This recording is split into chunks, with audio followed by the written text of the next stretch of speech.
ब्रह्म सूत्र के द्वितीय अध्याय के द्वितीय पाद के चतुर्थ अधिकरण का हम लोग विचार कर रहे हैं। इस अधिकरण के 10 सूत्रों में से 7 सूत्रों का विचार हो गया है। 2 सूत्रों से बौद्धों को अभिमत संघात का निराकरण हुआ। दूसरे 2 सूत्रों से बौद्धों को अभिमत अविद्यादि के हेतु मत भाव और क्षणिकत्व का निराकरण हुआ। और तीसरे 2 सूत्रों से यानी पंचम और षष्ठ सूत्र से इस अधिकरण के बौद्धों को अभिमत जो प्रतिसंख्या निरोध अप्रतिसंख्या निरोध है उनका खंडन हुआ। और 7वें सूत्र से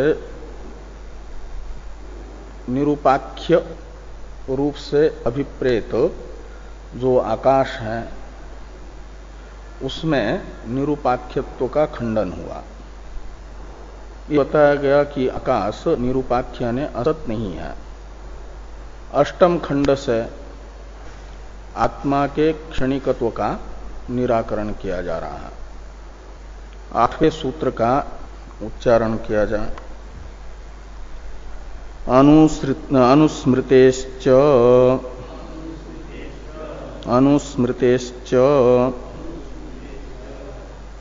अनुस्मृते है और च ऐसे 2 पद हैं।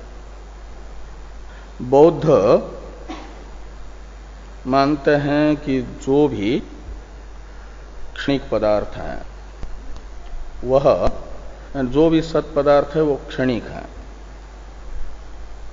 उन्होंने ये प्रतिज्ञा ही की है कि बुद्धि बोध्यम त्रयात अन्यत संस्कृतम क्षणिकंच, ऐसा का अभ्युपगम ही है।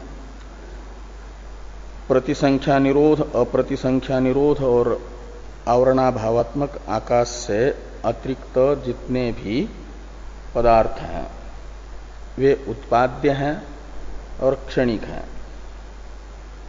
ऐसी उनकी प्रतिज्ञा ही है। तो आलय विज्ञान रूप जो आत्मा है यह भी प्रतिसंख्या निरोध अप्रतिसंख्या निरोध और आकाश से अतिरिक्त होने से बुद्धिगम्य कोटि में आया, इसलिए वह उत्पाद्य होगा और क्षणिक होगा। बुद्धिगम्यम त्रयात अन्यत उत्पाद्यम क्षणिकंच, ऐसी उनकी प्रतिज्ञा ही है। तो इन 3 से अतिरिक्त आलय विज्ञान रूप आत्मा होने से यह भी उत्पाद्य है, क्षणिक है। तो आत्मा को यदि क्षणिक मानेंगे तो अनेक अनुपपत्तियां आत्मा के क्षणिकत्व पक्ष में आती हैं। इसलिए आत्मा को क्षणिक नहीं माना जा सकता। आत्मा तो स्थायी है, स्थिर है। पहली अनुपपत्ति तो ये बताई जा रही है अनुस्मृते इस पद से, अर्थ से बाकी अनुपपत्तियां बताई जाएगी। अनुस्मृति में अनु शब्द का अर्थ है पश्चात, स्मृति शब्द का अर्थ है स्मरण। तो बाद में होने वाला स्मरण, किसके बाद में होने वाला?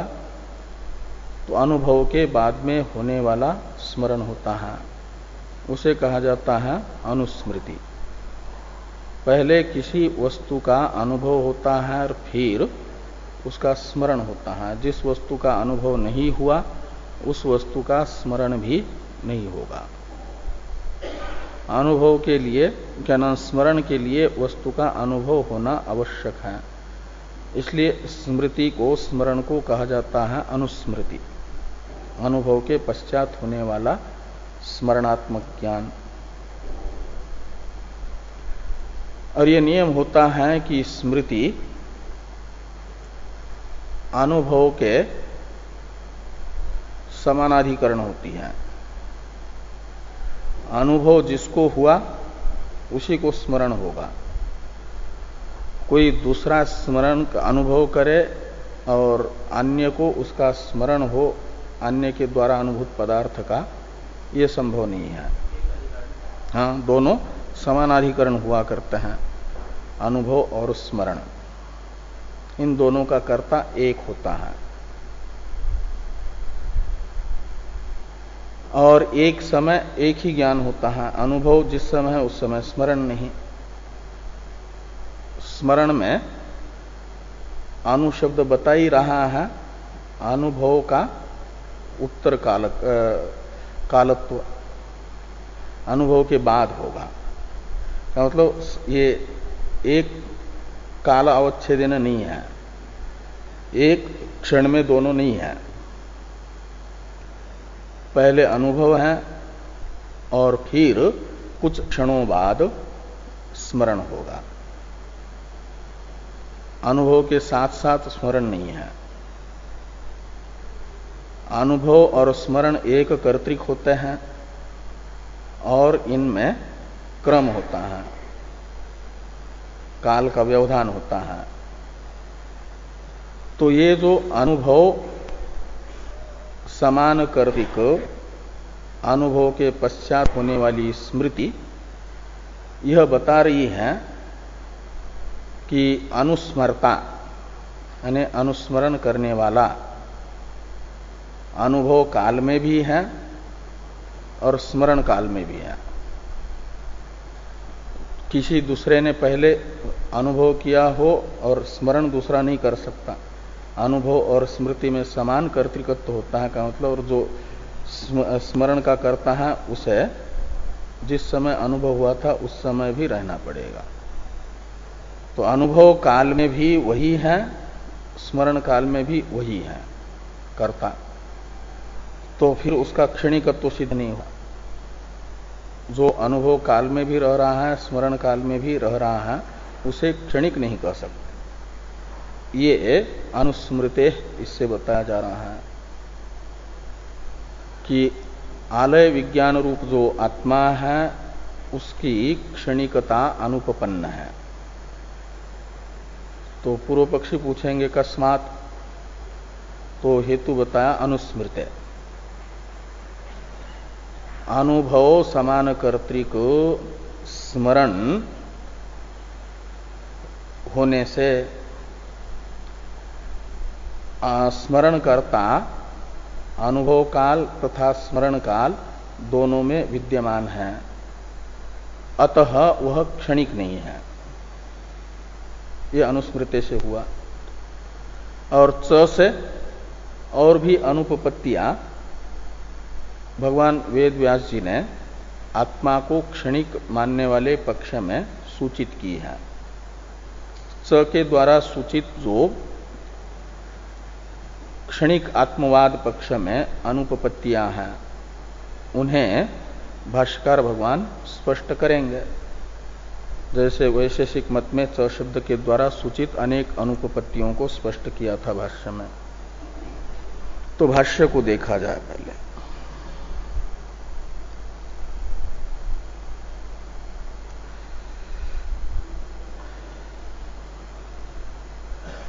अनुस्मृते इस सूत्र की अवतरण टीका है। आत्मनः क्षणिकत्वं दूषयति अनुस्मृतेरिति। आत्मा के क्षणिकत्व का निराकरण, आत्मा को क्षणिक मानने पर आने वाले दोषों को दिखाते हुए वेद व्यास जी अनुस्मृतिश्च इस सूत्र से कर रहे हैं। अब भाष्य को देखिए। अपि च वैनाशिकः सर्वस्य वस्तुन क्षणिकताम् अभ्युपयन् उपलब्धुरपि क्षणिकताम् अभ्युपेयात्।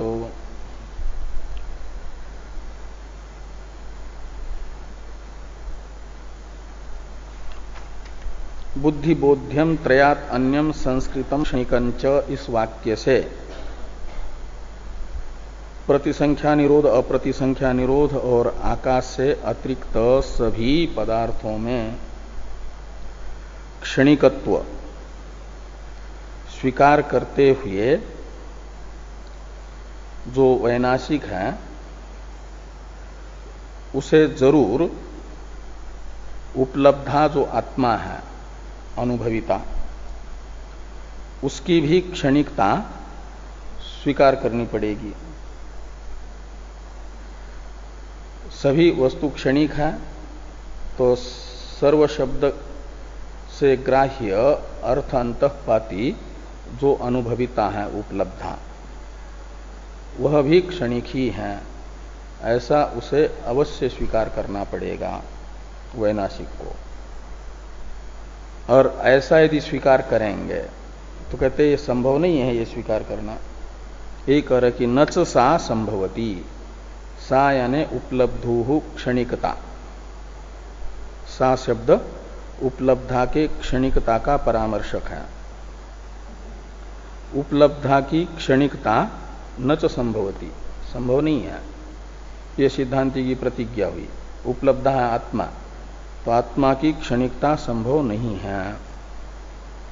तो पूर्व पक्ष पूछेंगे कस्मात, तो प्रथम पद से हेतु बताया अनुस्मृते सूत्र में, और अनुस्मृते इस पद की व्याख्या है भाष्य में अनुभवम यानी उपलब्धिम अनु उत्पद्यमानम स्मरणम एव अनुस्मृति।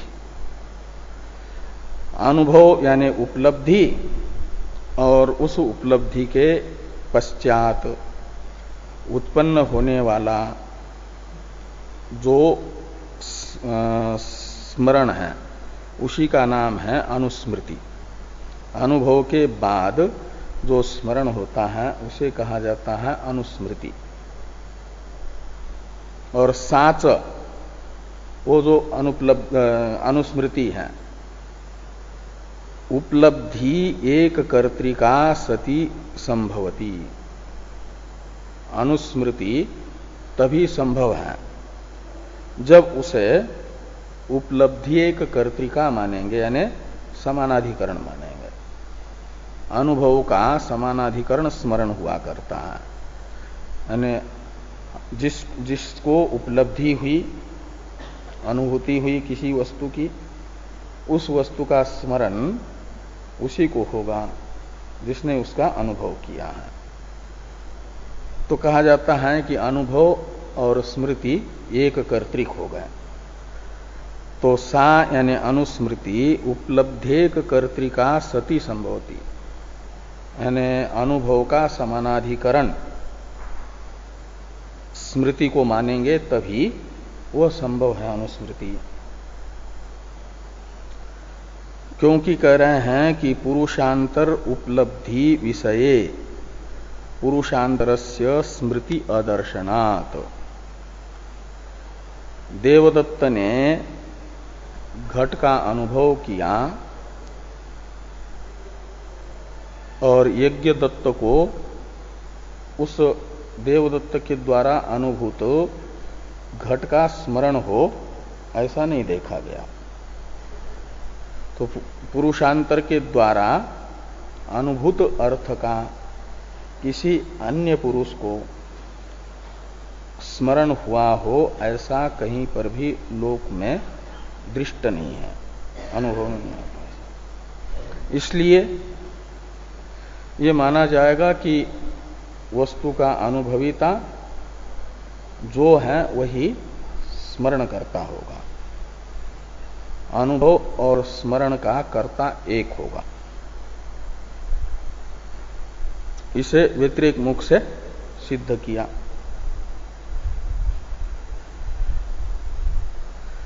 टीकाकार इतने वाक्य का थोड़ा अर्थ बता रहे हैं। अनुभवजन्य स्मृति ही अनुस्मृति ही तस्याम अनुभव समानाश्रयत्वात् तद उभय आश्रय आत्मनः स्थायित्वम इत्यर्थ। ये इन वाक्यों का भावार्थ निकला कि अनुभव जन्य जो स्मृति है वह अनुस्मृति कहलाती है।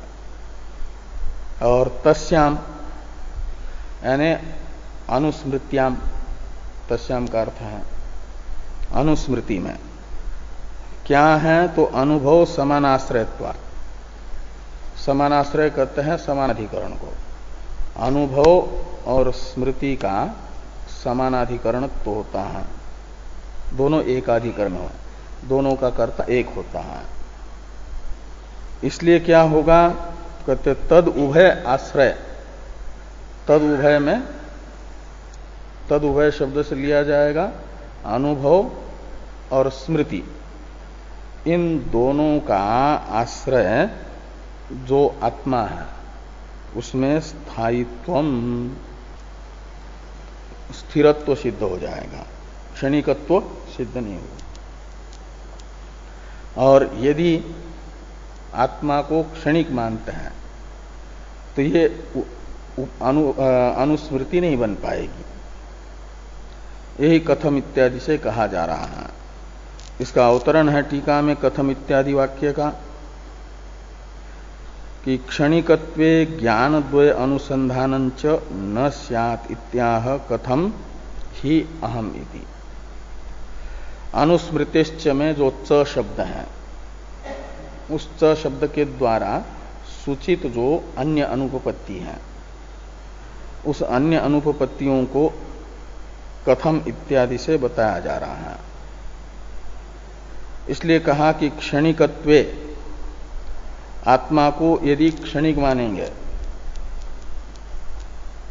तो ज्ञानद्वय अनुसंधानंच न स्यात्, जैसे अनुस्मृति की अनुपपत्ति है क्षणिकत्व पक्ष में, ऐसे ज्ञानद्वय के अनुसंधान की भी अनुपपत्ति ही इस आत्मा के क्षणिकत्व पक्ष में है। ये च शब्द बता रहा है। और उस च शब्द के द्वारा सूचित ज्ञानद्वय अनुसंधान अनुपपत्ति को कथम इत्यादि से भगवान भाष्यकार स्पष्ट कर रहे हैं। कथम ही अहम अदो अद्राक्षम इदम पश्यामि इति च पूर्वोत्तरदर्शिनी एकस्मिन् असति प्रत्यय स्यात्।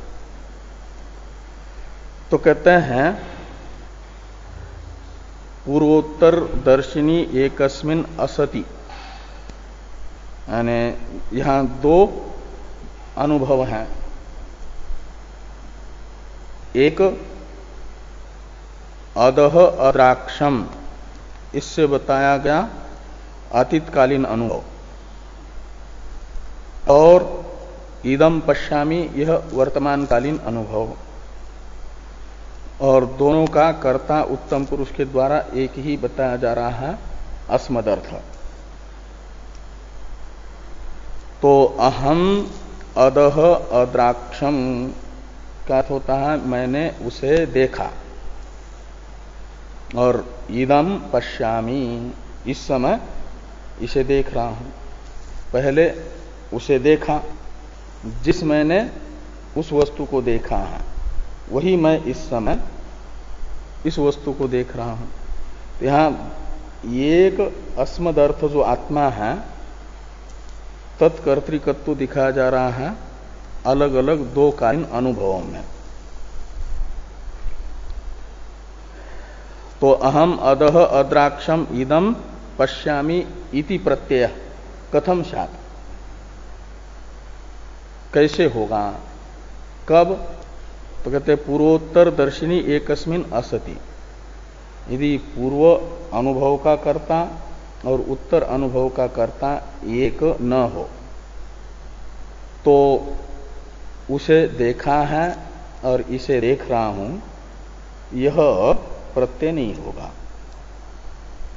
यह अनुभव नहीं सिद्ध हो पाएगा। लेकिन यह अनुभव होता है सबको, इसलिए इस अनुभव का भी विरोध है आत्मा के क्षणिकत्व पक्ष में। ये च शब्द से वेदव्यास जी ने बताया।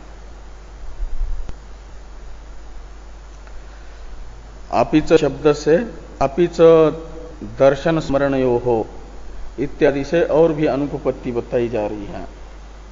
इसका अवतरण है टीका में कि पूर्व दर्शन कर्तुहु अद्राक्षम इति स्मरण कर्तृक्य प्रत्यज्ञानाच्च आत्मनः स्थायित्वम इत्याह अपिचेति। तो यहाँ पर भी ये जो स्मरण कर्तृक्य प्रत्यभिज्ञानाच्च, इसमें त्र की जगह खाली त छपा, रेफ की मात्रा नहीं रही, त्र होना चाहिए। स्मरण कर्तृक्य, ऐसा पूर्व दर्शन कर्तुहु अद्राक्षम इति स्मरण कर्तृक्य, यहां पर कर्तृक्य ऐसा है, त है ना खाली, त्र नहीं है, वो त्र होना चाहिए। कर्तृ था, आगे ऐक्य प्रत्यभिज्ञा था, इको एणचयन हो गया,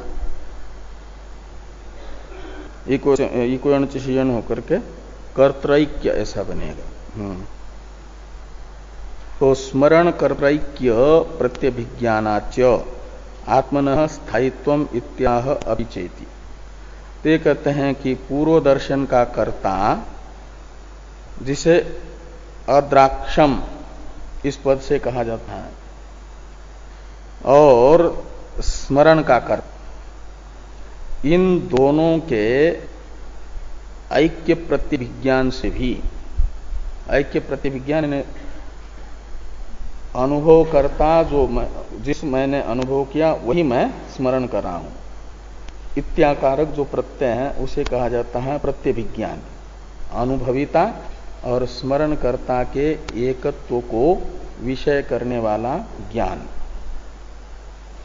ये क्या नाम है आपका, स्मरण कर्तृ ऐक्य प्रतिभिज्ञान है। और उससे भी आत्मनः स्थायित्वम, आत्मा के स्थायित्व की सिद्ध होती है। इस अभिप्राय से स शब्द के द्वारा ही सूचित जो अर्थ हैं उसे भाष्कर भगवान बता रहे हैं। अपि च दर्शन स्मरणयोः कर्तरि एकस्मिन् प्रत्यक्ष प्रत्यभिज्ञात्ययः सर्वस्य लोकस्य प्रसिद्धो अहम अदो अद्राक्षम इदं पश्यामि इति। कहते हैं दर्शन और स्मरण, इन दोनों का कर्ता एक है। स्मरणयोः कर्तरि एकस्मिन्, एक कर्तृ विषयक प्रत्यक्ष प्रत्यभिज्ञा प्रत्यय होता है। और किसको होता है, कहते सर्वस्य लोकस्य प्रसिद्ध, सभी को होता है। कैसे होता है, तो कहा अहम अदो अद्राक्षम इदानीम स्मरामि, ऐसा वो यहां दो अलग अलग ये करना वाक्य, अहम अदो अद्राक्षम और इदानीम स्मरामि ऐसा कहो। तो ये प्रत्यय हैं अनुभविता और स्मरणकर्ता के ऐक्य प्रत्यभिज्ञानात्मक प्रत्यय। और इससे भी अनुभविता और स्मरणकर्ता का प्रत्यभिज्ञान ये बता रहा है कि वो जो अनुभव करता तथा स्मरण करता वो स्थिर है, क्षणिक नहीं है। और इदम पश्यामि ये अलग एक वाक्य बनेगा। इसलिए टीका में टीकाकार बता रहे हैं कि यो अहम अदह पूर्वम अद्राक्षम स एव अहम अद्य तत् स्मरामि इति प्रत्यभिज्ञानाकारो द्रष्टव्य। ये प्रत्यभिज्ञान का आकार है। भाष्य में जो अदो अद्राक्षम और इदम पश्यामि ऐसा लिखा है, ये अलग अलग दो करना। पहले प्रत्यभिज्ञानात्मक आकार तो ये होगा कि यो अहम अदह पूर्वम अद्राक्षम स एव अहम अद्य तत् स्मरामि, यानी जिस मैंने पहले उस वस्तु को देखा था, अनुभव किया था जिस वस्तु का, वही मैं आज उस वस्तु का स्मरण कर रहा हूं। ये जो ज्ञान है यह है प्रतिभिज्ञा का स्वरूप, आकार, ऐसा समझना।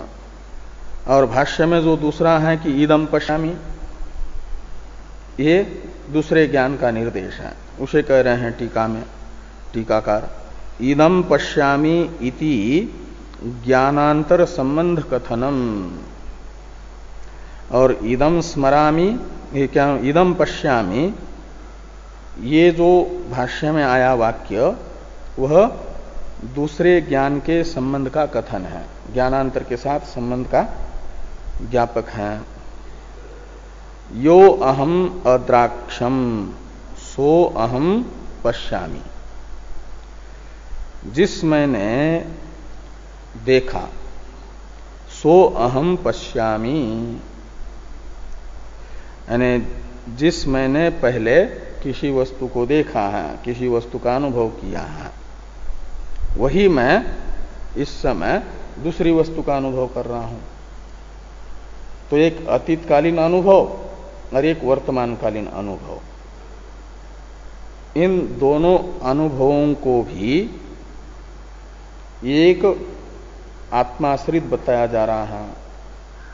पहले तो अनुभव और स्मरण कर्ता विषयक प्रत्यभिज्ञा बताई, और ये अलग अलग दो अनुभविता, अलग अलग दो कालीन अनुभविता विषयक जो प्रतिभिज्ञा, जिस मैंने पहले किसी दूसरी वस्तु का अनुभव किया, वही मैं इस समय इस वस्तु का अनुभव कर रहा हूं। ये जो अनुभवित अलग अलग दो कालीन अनुभव के कर्ता विषयक प्रत्यभिज्ञान है, वह भी ये बताता है उन दोनों अनुभवों का कर्ता स्थिर है। तो इदम पश्यामि इति ज्ञानांतर संबंध कथनम, ये हुआ। और उस ज्ञानांतर संबंध कथन के वाक्य का आकार कैसे बनेगा? तो वो आकार ये हुआ कि यो अहम अद्राक्षम सो अहम पश्यामि, जिस मैंने पहले उस वस्तु का अनुभव किया था, वही मैं इस समय इस वस्तु का अनुभव कर रहा हूं। इति प्रत्यभिज्ञानांतर द्योतनार्थम, वो वाक्य है इदम पश्यामि, ये दूसरी प्रत्यभिज्ञा को बताने वाला वाक्य है। यहां अलग अलग दो प्रत्यभिज्ञा हुई, एक अनुभव तथा स्मरण कर्तृ विषयक प्रत्यभिज्ञा, और एक अलग अलग दो कालीन अनुभव के कर्ता के विषय में प्रत्यभिज्ञा। और ये दोनों प्रत्यभिज्ञात्मक ज्ञान ये सिद्ध कर रहे हैं कि आत्मा स्थिर है, ज्ञाता।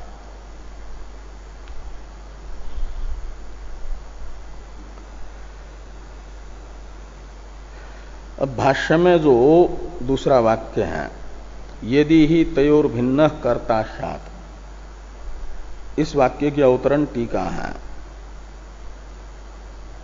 विपक्षे बाधकम आह यदि ही इति, यानी अनुभविता तथा स्मरण इन दोनों के कर्ता को एक नहीं मानेंगे, अलग अलग मानेंगे आत्मा के क्षणिकत्व की सिद्धि के लिए, और अलग अलग दो कालीन अनुभवों के कर्ता को भी अलग अलग मानेंगे, एक नहीं मानेंगे, तो आत्मा का क्षणिकत्व सिद्ध होगा। इस अभिप्राय से यदि ऐसा मानते हैं तो ये कहा जा रहा है कि इस पक्ष में जो बाधक है विपक्ष में, उसे बताया जा रहा है कि यदि ही तयोर भिन्न कर्ता स्यात् ततो अहम स्मरामि अद्राक्षित अन्य इति प्रतीयात्।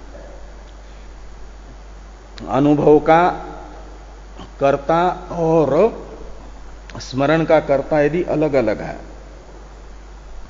तो ऐसा होना चाहिए कि मैंने स्मरण किया है क्या, यो अहम यदि ही तयोर भिन्न कर्ता स्यात् तयो अहम स्मरामि ततो अहम स्मरामि अद्राक्षित अन्य इति प्रतीयात्। मैं स्मरण कर रहा हूं जिस वस्तु का, उस वस्तु का अनुभव किसी दूसरे ने किया था, ऐसी प्रतीति होनी चाहिए। लेकिन ऐसी प्रतीति नहीं होती। प्रतीति ये होती कि जिस मैंने अनुभव किया था वही मैं स्मरण कर रहा हूं। ये जो प्रतिभिज्ञा है ये तो एकत्व सिद्ध कर रही है, स्थायित्व सिद्ध कर रही है। और यदि आत्मा स्थिर नहीं है, क्षणिक है, तो ऐसा अनुभव होना चाहिए प्रतिविज्ञान की, मैं तो स्मरण कर रहा हूं, अनुभव किसी दूसरे ने किया था, क्योंकि अनुभव करने वाला तो इस समय रहा नहीं। किंतु कहते हैं ऐसा प्रत्यय तो किसी को होता नहीं है, इसलिए प्रतीति विरोध है आत्मा के क्षणिकत्व में। ये दोष बताया च शब्द से ही। ये आगे कह रहे कि न तू एवं प्रत्येति कश्चित, कहते किसी को भी यह अनुभव नहीं होता कि मैं स्मरण कर रहा हूं जिस वस्तु का, उस वस्तु का पहले किसी दूसरे ने अनुभव किया था और स्मरण मुझे हो रहा है। ऐसी प्रतीति किसी को भी नहीं होता। और ये प्रतीति मानने की आपत्ति आएगी आत्मा को क्षणिक मानेंगे तो, क्या मतलब प्रतीति विरोध होगा।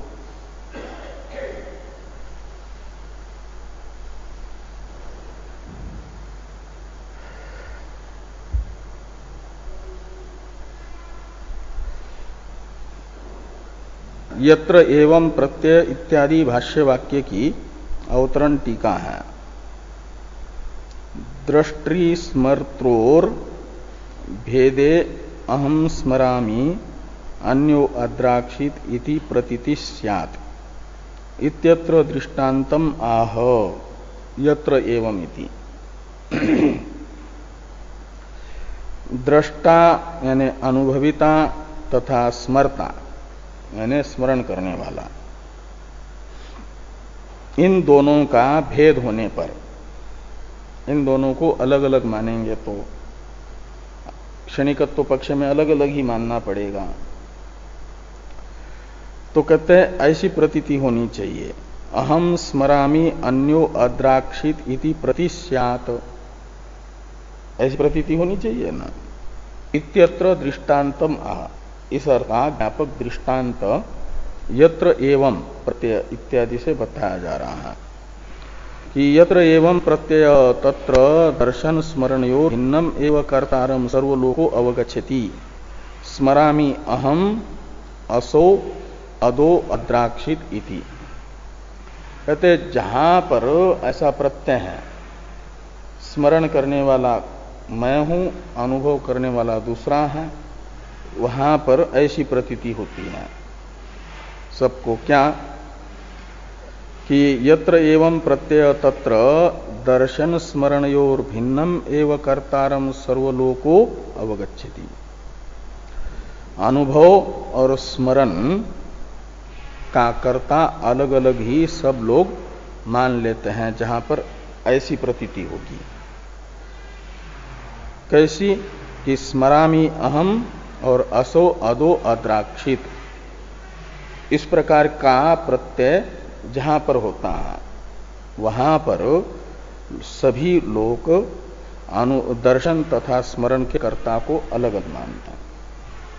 लेकिन यहां पर तो है कि अहम अदह अद्राक्षम, यो अहम अदह अद्राक्षम स एव इदानीम तत्स्मरामि, वही मैं इस समय उसका स्मरण कर रहा हूं।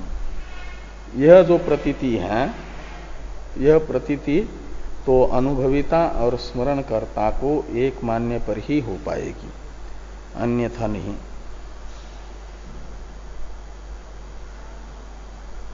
थोड़ी टीका है, टीकाकार स्मरामि इत्यादि का अवतरण लिख रहे हैं।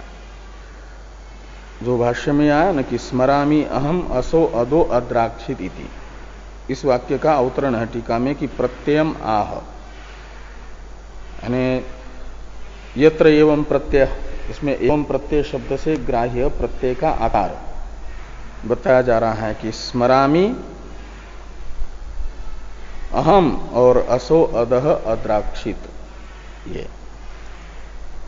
इस वाक्य का अर्थ कर रहे हैं कि स्मरामि अहम अन्यो अद्राक्षित इति प्रत्ययः यत्र तत्र भिन्नम एव कर्तारम लोको अवगच्छति इति अविवादम इत्यर्थ।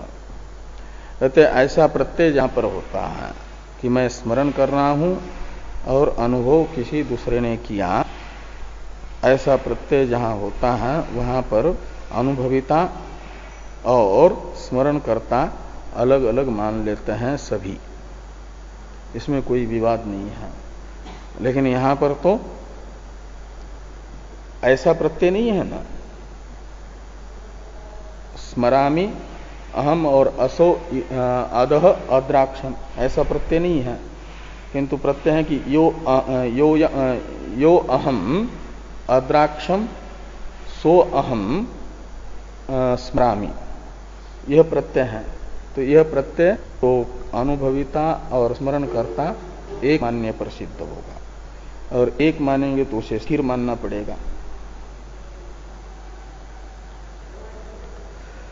अब इह तु अहम अदह अद्राक्षम इत्यादि की अवतरण टीका है कि प्रकृत प्रत्यभिज्ञायाम तादृश भेद प्रत्ययस्य बाधकस्य अदर्शनात्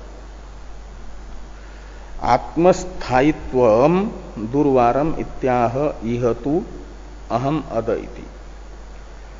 कहते हैं प्रकृत जो प्रत्यभिज्ञा है, जिस मैंने अनुभव किया वही मैं स्मरण कर रहा हूं इत्याह,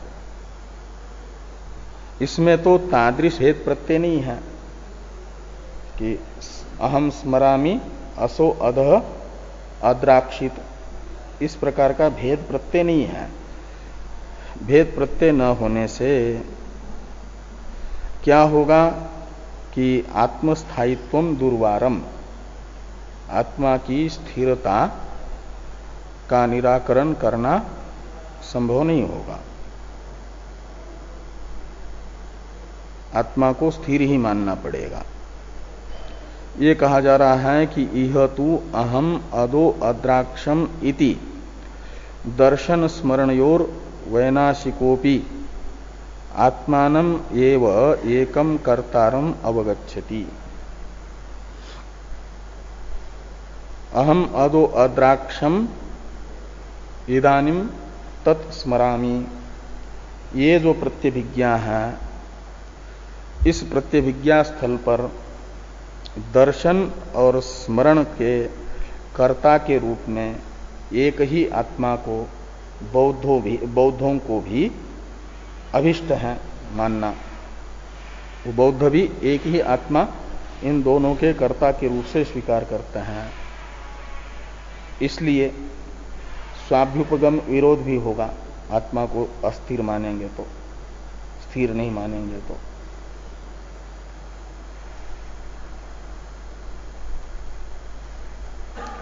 न नाहम इत्यादि आत्मनो दर्शनम निर्वृत्तम निह्नुते यथा अग्नि ही अनुष्णो अप्रकाश इति वा।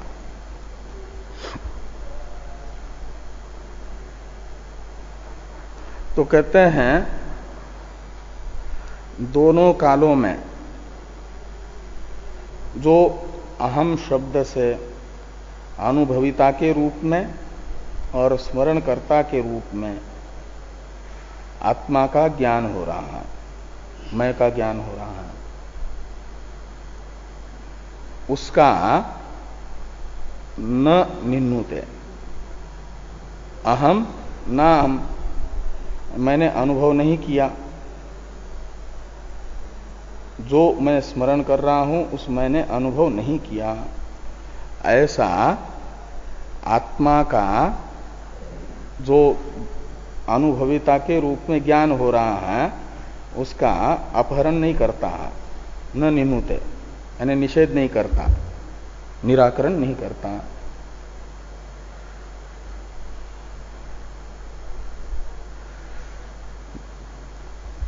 जैसे कोई भी अग्नि के उष्णत्व और प्रकाशत्व का निराकरण नहीं करता, ये कह करके कि यथा अग्नि अनुष्णो अप्रकाश इति वा, ऐसा कह करके अग्नि के उष्णत्व और प्रकाशत्व का न निन्नुते, यानी निराकरण भी नहीं करता।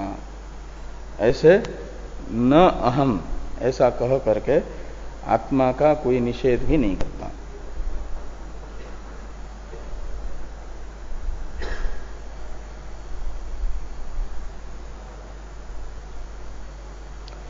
थोड़ी टीका है, इसको देखिए।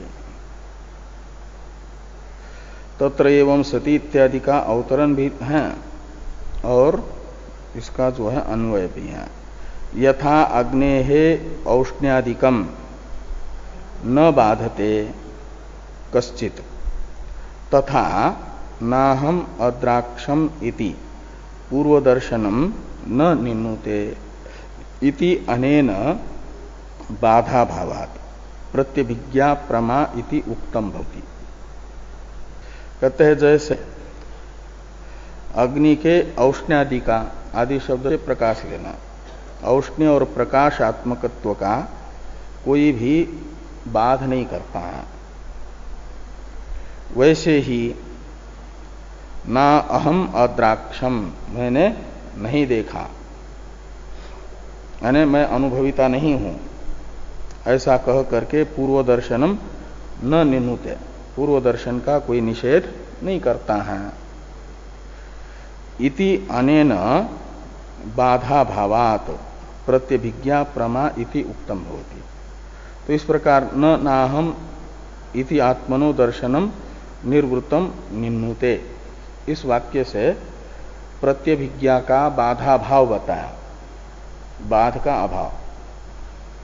और जिस ज्ञान का बाध नहीं होता है उसे प्रमा कहा जाता है। रस्सी को देख करके सर्प का ज्ञान हुआ, सर्पोयम इत्याकारक यदि मंद अंधकार में, और फिर स्पष्ट प्रकाश हुआ और रस्सी का ज्ञान हुआ, तो रस्सी के ज्ञान से नायम सर्प, ऐसा सर्प का बाध हो जाता है, निषेध हो जाता है, हा? इसलिए सर्पोयम इस ज्ञान को प्रमा नहीं कहा जाता, क्योंकि वह रज्जु यम इस ज्ञान से बाधित हो रहा है। स्पष्ट प्रकाश में रज्जु का ज्ञान होने के बाद नायम सर्प, ऐसा उसका निषेध हो जाता है। ऐसे स्मरण करने वाला कोई भी व्यक्ति, मैंने पहले जिस वस्तु का मैं इस समय स्मरण कर रहा हूं उसका अनुभव नहीं किया, ऐसा अपने पूर्व अनुभव का निषेध नहीं करता है। का मतलब अपने आप को ही अनुभविता भी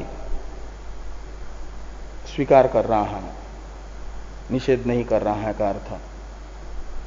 तो यदि पूर्वानुभव का कर्ता भी स्वयं ही है, तो ये जो प्रतिविज्ञा हुई कि यो अहम पूर्वम अद्राक्षम सो अहम तत्स्मरामि, यह प्रत्यभिज्ञा अबाधित सिद्ध हुई।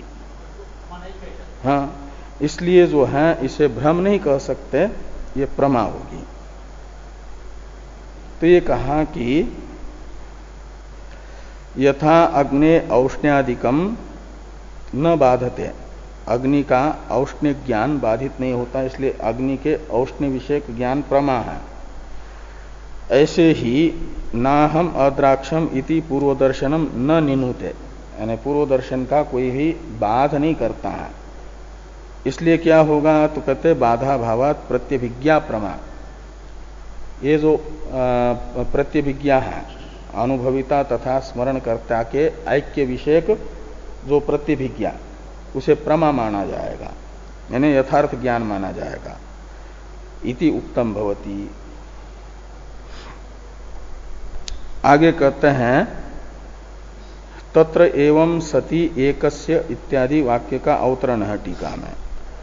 तथा दृष्टि स्मर्त्रो ऐक्ये सति स्थायित्वम फलितम इत्याह तत्र एवं सति। दृष्टा यानी अनुभविता और स्मर्ता यानी स्मरण करता, इन दोनों का ऐक्य अबाधित ज्ञान रूप प्रमा से सिद्ध हुआ, प्रत्यभिज्ञा से सिद्ध हुआ। और इन दोनों का ऐक्य सिद्ध होने से फलितार्थ निकला कि आत्मा स्थायी है, क्षणिक नहीं है। ये जो फलितार्थ निकला उसे बताया जा रहा है। तत्र एवं सति एकस्य दर्शन स्मरण लक्षण क्षणद्वय संबंधे क्षणिकत्व अभ्युपगम हानि अपरिहार्या वैनाशिकस्य स्यात्। तत्र एवं सति का अर्थ हुआ अनुभविता तथा स्मरणकर्ता का एकत्व सिद्ध होने से, स्थायित्व सिद्ध होने, एकत्व सिद्ध होने से क्या होगा कहते हैं तत्र एवं सति एकस्य दर्शन स्मरण लक्षण क्षणद्वय संबंध है।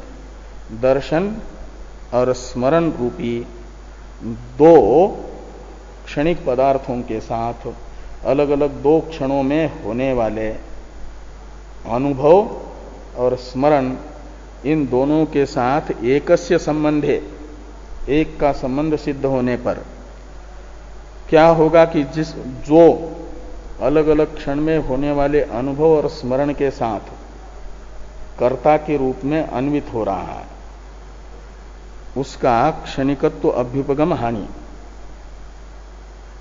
अलग अलग दो कालों में होने वाले स्मरण और अनुभव के साथ संबंध रखने वाला जो आत्मा, उसके क्षणिकत्व अभ्युपगम की हानि अपरिहार्य हो गई, अवश्यंभावी हो गई।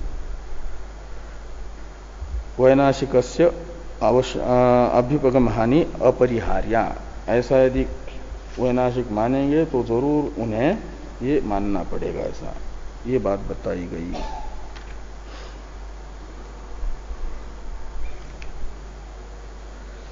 बाकी की चर्चा हम लोग कल करते हैं।